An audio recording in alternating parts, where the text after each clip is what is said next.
Despois da información ofrecida polos sindicatos respecto á crise do sector lácteo e a inminente manifestación, Tele20 quixo saber o parecer dos principais afectados, os gandeiros. Hoxe achegámonos ata a explotación de Rubén, un rapaz que apostou non hai moito pola gandaría e agora está a vivir serias dificultades.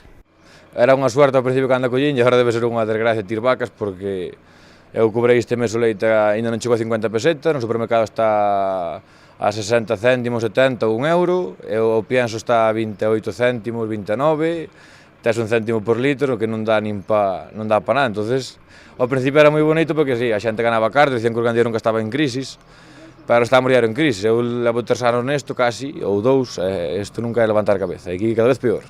Por iso acudirá á manifestación o día de mañá. Espera que non só os gandeiros se sumen a ela, pois considera este sector o principal motor económico da comarca.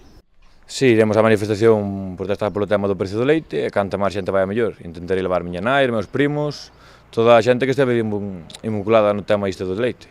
Que todo hai que defender chantada viva contra de gandeiros e comerciantes que se digan eso.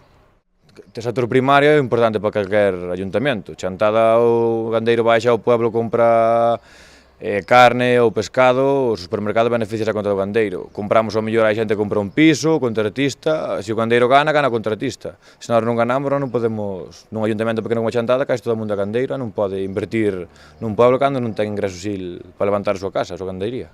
Rubén confía en que coa manifestación se dé a coñecer a grave situación que o sector lácteo está a vivir para así atopar solución. Para conseguilo, considera imprescindible que se sume o maior número de xente posible. Bueno, o mellor sería que todos nos manifestásemos para ir, é unha manifestación grande, que houbera un contrato homologado dun precio mínimo, e claro, que os produtos de pienso, cereales e tal, tuveran un precio razonable. Non pagar a cebada a 70 pesetas, nin a soja a 100 pesetas, que é unha locura. Tiña que ter todo un precio razonable, leite e pienso máis ou menos equilibrado.